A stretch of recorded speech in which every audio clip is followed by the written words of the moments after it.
Maruti Suzuki மட்டும் இந்த ஒரு விஷயத்த பண்ணல அப்படின்னா இன்னைக்கு அப்படி ஒரு பிராண்டே இந்தியால இருந்திருக்காது. 2014ல நம்ம இந்தியாவுல பிரீமியம் கார்ஸோட மார்க்கெட்லாம் ஏறுது. அப்போதான் மாருதி ஒரு விஷயத்த நோட் பண்றாங்க.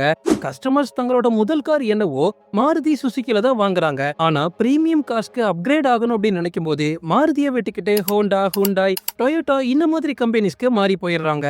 அந்த டைம்ல மாருதியோட ஷோரூம்ஸோ ரொம்ப ரொம்ப லோக்கலா இருக்கும். அதே சமயம் மக்களோட மனசுலயும் பிரீமியம் கார் அப்படின்னா மாருதி கிடையாது அப்படின்ற ஒரு எண்ணம் இருந்துட்டு வந்திருக்கு. இத மாருதி கம்பெனி நல்லாவே புரிஞ்சுக்கிட்டாங்க. அப்போதான் அவங்க முதலா டூயல் சேனல் ஸ்ட்ராட்டஜியை கொண்டு வந்தாங்க. அது வரைக்கும் மாருதி அரினா அப்படின்ற டீலர்ஷிப்ல ஆல்டோ, ஷிஃப்ட், டிசைர் இந்த மாதிரி கார்ஸ் தான் மார்க்கெட்ல கொண்டு வந்துட்டு இருந்தாங்க.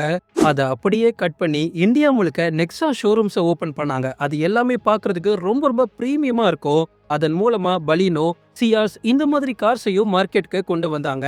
அவங்க நினைச்ச மாதிரியே இந்த 2 கார்ஸும் மார்க்கெட்ல மத்த கார்ஸை விட அதிகமா சேல்ஸ் ஆச்சு. மக்களோட மனசுலயும் மாருதி சுசுகி அப்படின்னா ஒரு பிரீமியம் கார் தான்ப்பா அப்படின்ற எண்ணம் வர தொடங்கிச்சு. மாருதி தங்களோட ஷோரூம்ஸ் மாத்தினது மட்டும் இல்லாம ரொம்பவே யூனிக்கான, எக்ஸ்பீரியன்ஸான, ஸ்கில்டா இருக்கக்கூடிய ஒர்க்கர்ஸையும் உள்ள கொண்டு வந்தாங்க. அதனால கஸ்டமர்ஸ்க்கு இந்த வாட்டி ஷோரூம் குள்ள போகும்போது ரொம்ப யூனிக்கான எக்ஸ்பீரியன்ஸ் கிடைச்சிச்சு. சோ ஒரு சின்ன சேஞ்ச் இன்னைக்கு இந்தியா முழுக்க மாருதியை ஒரு மிகப்பெரிய பிராண்டா மாத்திருக்கு. அதை மட்டும் அவங்க பண்ணல அப்படின்னா இன்னைக்கு அவங்க காலி.